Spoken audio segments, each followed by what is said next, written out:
dengan perlindungan Tuhan Yang Maha Kuasa dan dengan mengucapkan Bismillahirrahmanirrahim, Perkumpulan Gerakan Rakyat mendirikan sebuah partai politik dengan nama Partai Gerakan Rakyat. Setuju?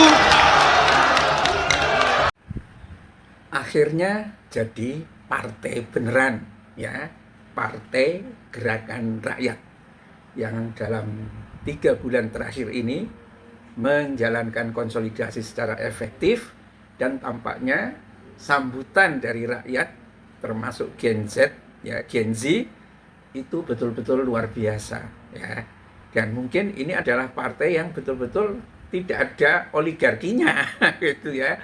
Dan yang diinginkan dari partai ini adalah supaya Anies Baswedan itu menjadi Presiden Republik Indonesia. Ya, ini satu deklarasi dengan cara yang tidak sebiasa gitu, ya. Dikumpulkan betul-betul bottom up, ya, ingin Indonesia ini menjadi lebih baik, dan tampaknya tidak ada tokoh partai politik yang berbau oligarki yang masuk ke sini. Saya kira ini bisa dikatakan sebagai harapan lah, ya. Dan bagaimana kira-kira reaksi dari publik dengan berdirinya Partai Gerakan Rakyat ini, ya. Kalau didasarkan pada survei-survei yang lalu yang menentang Anies menjadi presiden, ya, kalau dia membuat sebuah partai, itu dari survei yang ada itu sekitar 6%, ya. Tetapi yang mendukung itu 78 atau 78 sekian persen. Yang lain-lain masih ragu-ragu. Sebuah capaian dari jumlah yang disurvei itu mencapai 60-an ribu orang. Luar biasa. Jadi ini saya kira harapan, ya. Kalau saya melihatnya harapan, karena dorongan, ayolah Pak Anies bikin partai, ayolah Pak Anies bikin partai, gitu kan. Nah, jawabannya klecam-klecem, ya, senyum-senyum dikit, gitu kan. Padahal sebetulnya Anies tampaknya juga sudah punya rencana, dan kita juga pernah menduga bahwa Anies memang akan segera membuat partai, dan setelah seluruh provinsi yang ada sudah ada DPD-nya apa DPW-nya gitu, ya. Kadang-kadang berbeda-beda antar partai menerjemahkan itu, dan sebagian juga sudah ada di tingkat kabupaten, bahkan di tingkat kecamatan, ya, dengan seragam oranye kayak begitu, dengan kentongan. Nggak tahu apakah nanti kentongannya itu juga akan menjadi simbol partai apa enggak, ya.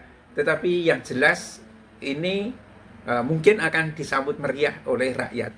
Sebaliknya, ya, yang akan cemberut itu adalah partai-partai yang sudah ada. Kenapa begitu?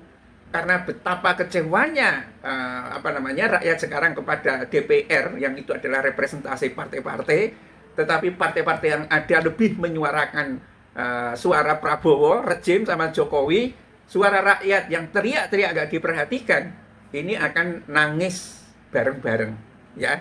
Kan karena dugaan saya, ya, akan ada migrasi konstituen dari partai-partai yang ada itu ke Partai Gerakan Rakyat. Yang berikutnya yang mungkin agak ketakutan juga adalah rejim, ya. Rejim ini kemungkinan akan mengambil sikap-sikap, ya, oposisi terhadap lahirnya partai. Jadi kalau pemirsa mungkin akan banyak terlibat dalam partai-partai ini, ya siap-siap saja akan mendapatkan gangguan, misalnya untuk izin minta ini nggak bisa, izin itu nggak bisa, gitu kan. Tetapi itulah seninya. Dan siapkan dengan narasi-narasi yang banyak agar partai ini memang bisa berkembang dengan baik. Saya sendiri, saya menyambut baik, walaupun partai-partai yang lain itu memang tidak ada harapan.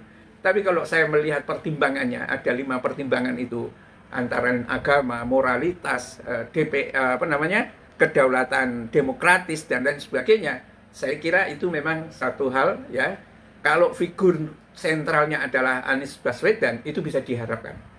Dan ini mungkin akan membentuk satu konstelasi baru, mungkin akan ada tsunami, ya, bukan tsunami. Orang akan berbondong-bondong masuk partainya Anies Baswedan ini, ya.